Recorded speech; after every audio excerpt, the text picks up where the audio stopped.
Alright, so we got some news for the next upcoming banner for Ultra Impact, and immediately I'm telling you to skip this banner.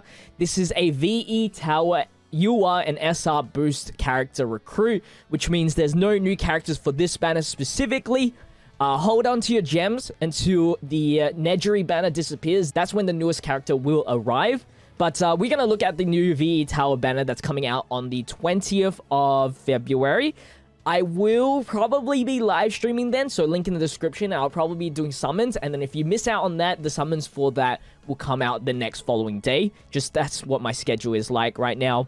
Anyway, these characters are going to be boosted characters for the next VE Tower versus Aizawa. So we have the Kaminari, so all Kaminaris will be boosted in the next VE Tower.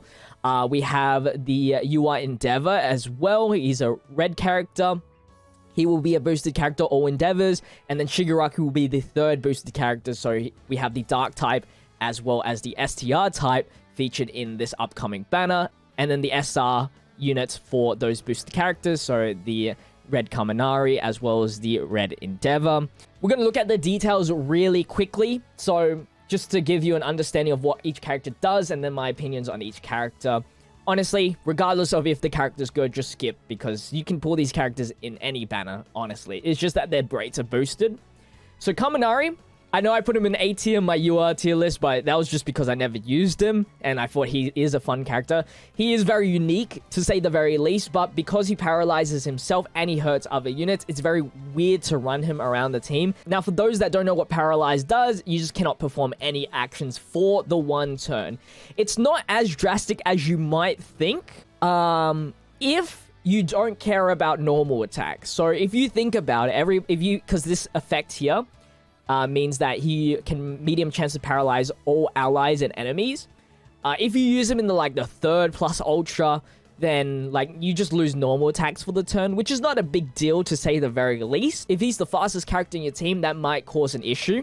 The biggest issue is 130% damage to all allies, but the 600% damage to all enemies technically means he can output the most damage in the entire game. In PvP, this unit probably does well in the sub lineup more than the main lineup, of course. Obviously, the less characters you have on the team, the better his plus ultra gets, technically. And then this way, he can activate this more often than not, because you can equip him with the AUR memory that gives a lot of plus ultra on his kit. And then for his action skills, his first one is a single target, 310% damage. You want to keep him as healthy as possible so that he can get the increased skill damage by 50%, which is quite a lot. So, having a healer on the team with him might be handy if you decide to run him. When HP is 80% or more, you get a plus ultra gauge by 30%. When HP is 80% or less, auto heal for 3 turns. So, it's a very health dependent character, which can be an issue sometimes if you're trying to get the plus ultra gauge. Which, technically for his kit, this skill is actually really good, for sure. And then his auto skills from the 5th turn onwards increase plus ultra skill damage by 40%. You're probably not going to activate this for much. I don't know how the wording is because I haven't used him yet. But if this 5th turn onwards thing includes the turns that he's off rotation, for example in the sub liner, then this could be an actual good auto skill. Because this confused part is very rare to get confused. His kit doesn't allow him to get confused at all. And if you have somebody that can cleanse your allies, then this is fine. And then his second auto skill here, when HP is 30% or less, paralyze enemy when damaged, is kind of like the Todoroki passive. And then from the 5th turn onwards, increase plus ultra gauge by 60% once. Again, I don't know if this has to be on the field or not. If you are a Kaminari user, let me know if him in the sub lineup, he activates this and he can activate the first auto skill. Even if he's on the sub lineup, you still don't have to wait for 5 turns. Then if not, then this loses its value 10 times and makes him even a worse character. Moving on with the Endeavor, just a solid card in general, S tier character, lower speed, good for PvP, burn chance is insane.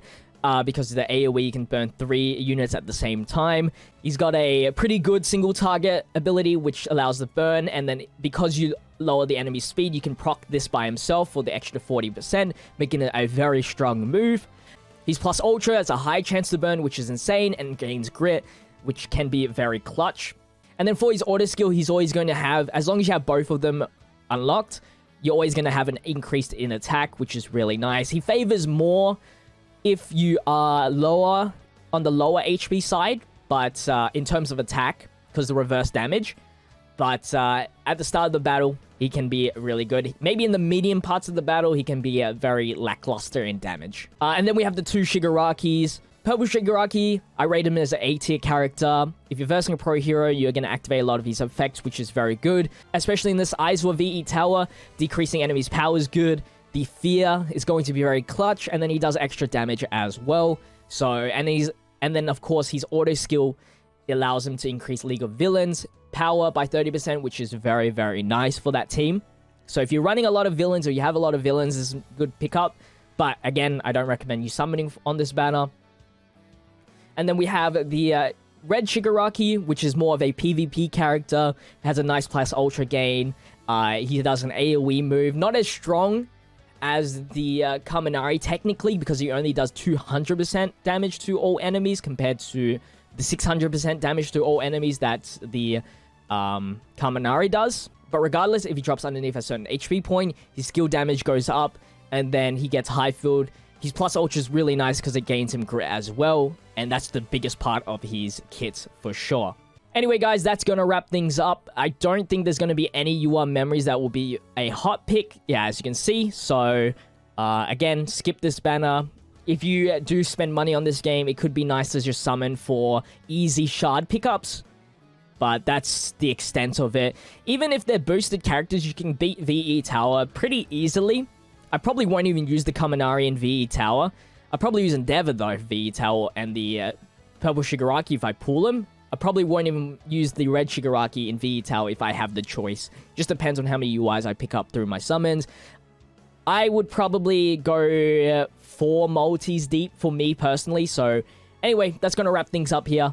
Make sure you leave a like on today's video. Subscribe for more My Hero Ultra Impact content. With that said, I'll see you guys in the next one. Until then, stay healthy, stay safe, stay fizzy. Peace out.